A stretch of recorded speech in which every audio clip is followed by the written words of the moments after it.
Welcome back. This conversation is part of Module 4. The time to start with AI is now. I'm joined today by Dalia Hashim, who is the Program and Research Lead for AI and Media Integrity at Partnership on AI. She'll share with us a little bit about her background and PAI's new AI procurement and use guidebook for newsrooms. Welcome to the MOOC, Dalia. How are you? Good. How are you? Thank you so much for having me, Amy. Of course.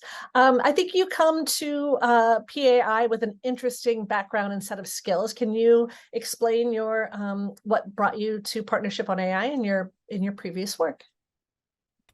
Sure. So I did a graduate degree in public policy from the University of Toronto. And from there, I joined the Ontario government here in Canada, and I worked with the open government team on things like open data for a while. And then I worked with the Ontario Digital Service on Canada's first data and digital law, as well as Ontario's first set of AI principles of ethical use and transparency. And so that got me really interested in AI and wanting to kind of dig into that a little bit deeper, which led me to my current role at Partnership on AI, working specifically on AI and journalism, and more broadly, as you mentioned, on AI and media integrity. That's great. And you guys have a local newsroom focus, is that right? Yes, yeah. So our work stream is focused on AI and local news. Our work is funded by a Knight grant and to kind of specifically focus on the responsible adoption of AI in local news. And the idea is that if local news is able to adopt AI responsibly, that might help with their sustainability and longevity and help with their growth as well. And so that's kind of the angle that we come at it from. And we're very interested in the responsible part and responsible AI adoption. Great. And you just produced a procurement guidebook for newsrooms. Can you describe a little bit about what's in it and why you decided to create it? Sure. So I think one of the things that we heard a lot from folks in local news and in journalism more broadly is, maybe you sold us on this whole AI thing, or we've heard from other people about all of the AI tools that are available. How do we go about actually picking the tools that make sense for us? And what does responsible use mean when you actually put it into practice, when you're thinking about using, developing, or procuring AI tools? What does that process look like? And so we kind of sought out to put ourselves in the newsroom shoes or in a journalist's shoes and say, what does mapping out that process from beginning to end look like? And so from when you're considering which tools you should adopt, and more importantly, which problem you're trying to address within your newsroom, or which area of growth do you think can be supported by an AI tool? First, identifying that within your newsroom, to how to choose a tool, what kind of resources are available for you to kind of view the whole array of tools that are available for newsrooms. What questions should you be asking from the developing company? How can you narrow down what tool makes sense for you? And then how do you develop the governance in place within your newsroom to make sure that you have responsible stewardship of the AI tool once it's implemented within your newsroom? And so internal governance is kind of a big piece of the guidebook. And then finally, kind of what questions should you be asking to determine whether or not that tool has, needs to be reconsidered, needs to be retired, maybe a couple years from now, just to kind of walk people through the entire life cycle of AI adoption and use from consideration all the way to like retirement and everything in between. Right, because tools don't stay the same, right? They have to be reconsidered as they evolve. Yeah, and I think that that's kind of something that applies to most tech, but specifically and especially to AI, because it evolves and because it can change either from the developer who has created the tool themselves, or through the data inputs that you update the tool with, or just in general in how your newsroom is using it. So because of all these externalities that come with using an AI tool, this idea of governance becomes that much more important. The idea of maintenance becomes that much more important, and monitoring how the tool's outputs affect kind of the journalism products in a newsroom becomes very, very important. And that's something that we really want to emphasize within the guidebook as being equally, if not more important than which tool you choose. I think we kind of focus on that piece quite a bit because we're like, oh, like we're investing money, we're buying something, or we're investing money to develop something. So we kind of emphasize that part of the decision-making process. And so the guidebook really encourages folks to even think of the other side of that. Now that you've adopted it, kind of what does the rest of its life cycle look like? And how do we not kind of fall into that path dependency of, because we at one time made a decision to include this tool, that we don't consider whether or not we should continue to include it, once a year, once every 6 months, or however long that interval looks like, so that you ensure it's still serving your newsroom in the way that it needs to. Yeah, I mean, people once they've invested time and money, they don't want to go back. So I think the impetus to stay is high. But if you have somebody thinking about like, should this be retired, or should we look at it in a different way? I think that that's a really good component of, the guidebook is great and it has a lot of advice. But if you had to narrow it down to, let's say, two most critical things to ask or to think about with tool procurement, for you, what are those most two critical things? I would have to say, like, just the first step of the why. Why are you looking to adopt an AI tool?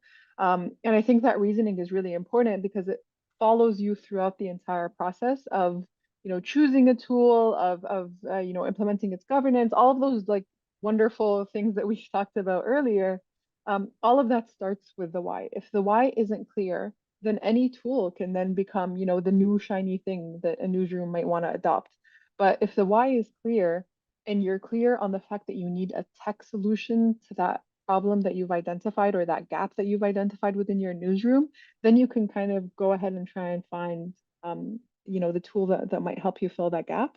But if the why ends up being a cultural problem or a process problem, no tech tool is going to solve for that. So you're going to end up spending all this money and you're going to end up in a place where, maybe yes, there's like an improvement in metrics or whatnot, but the core problem is still there. So I think the number one thing I would emphasize is the why behind why you need a tool. And then the second thing I would probably say is after procurement, the governance. Who is responsible for the tool within the newsroom? Who's making the decisions around it? In what instances is it going to be deployed? Are there any no-go areas? Is there any human oversight? All of those kind of are parts of what we consider, AI governance for a tool within a newsroom, and I think that part is very important as well. Thank you. That helps boil it down for me to think about, especially the guidance part, and to have somebody, or the governance part, having somebody really thinking about these tools every single day. The AI ethics and tools. I mean, what do you think about?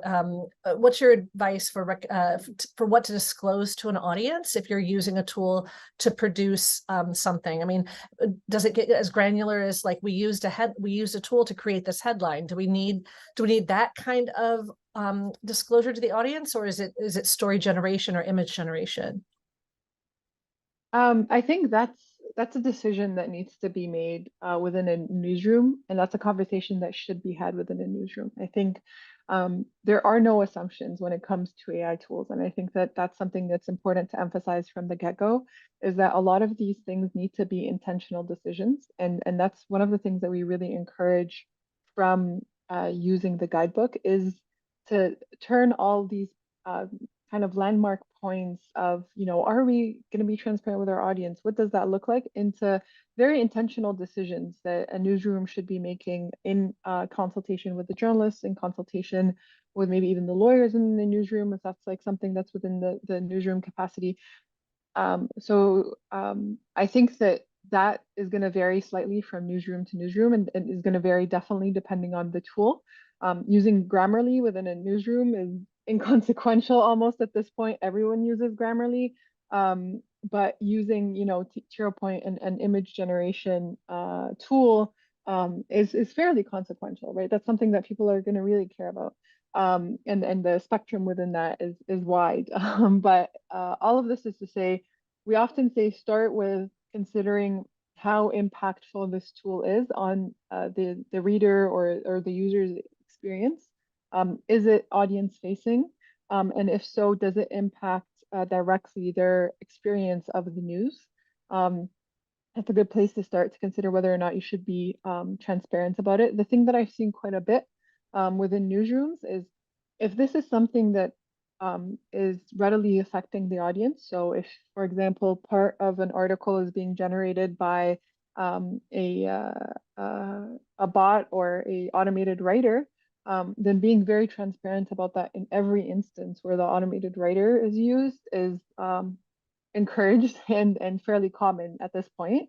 So you'll see people like crediting the auto writer in the byline or along with the journalist or what have you, or letting people know at the end, hey, like this story was generated in with the support of this auto writer or what have you.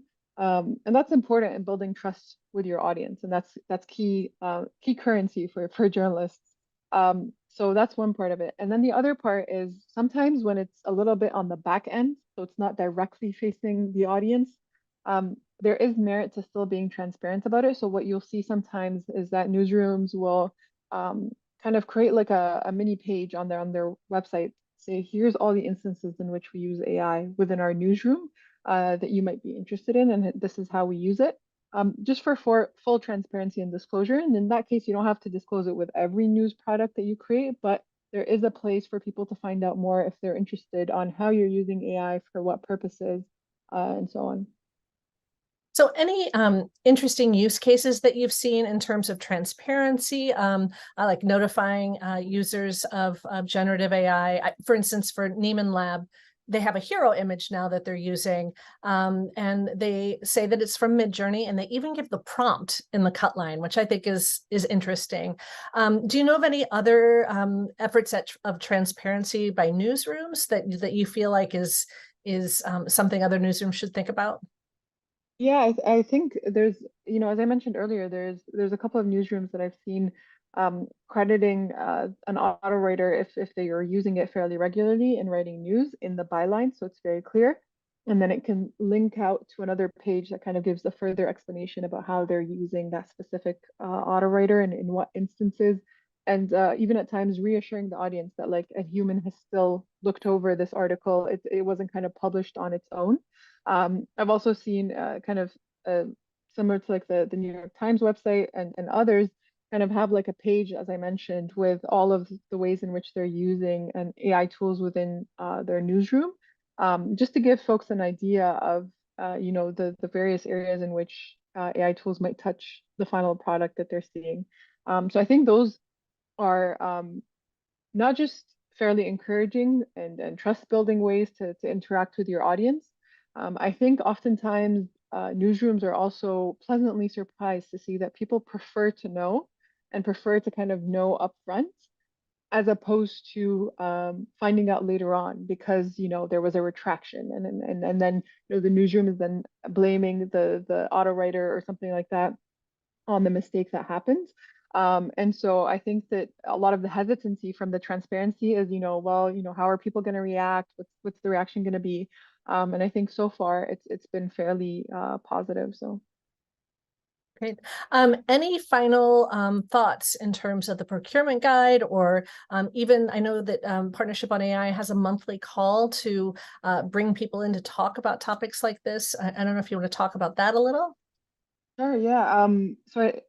A couple of things. The procurement guidebook is going to be available in its final format in October. So if you're interested in that, keep a lookout for it. The second thing is to say that a lot of our products are living documents. So if there's something that you would like to add to any of our products, including the guidebook or the AI tools database, if you take a look at that and you see any tools that are missing or whatnot, these are all living documents. So we encourage folks to get in touch with us about those. And then to your point, we have a community of practice that meets monthly. And the intention from this community of practice is to bring folks together from newsrooms, from an academic background, from a tech background. If you work in the news kind of ecosystem, we would love to have you.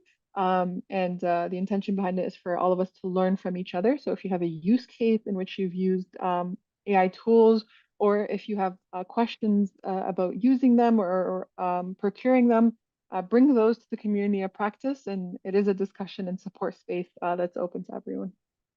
Yeah, I really like for the procurement guide, you really put it out there for like a month and a half just to get people's input. And I love that because it says in action, this is not an edict. This is not from on high. This is us coming together as a community to decide this, and that we will iterate as this space is sure to change.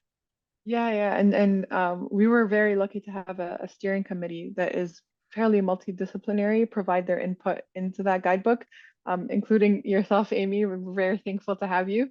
But I think that between that and having it out for almost a month now to kind of get everyone's feedback and input, we're hoping that it really just doesn't reflect only my thoughts and in my research, it reflects the community, and then that folks really do derive benefit from using it. Right. Thank you so much for your time today. I appreciate it. Of course, thank you for having me.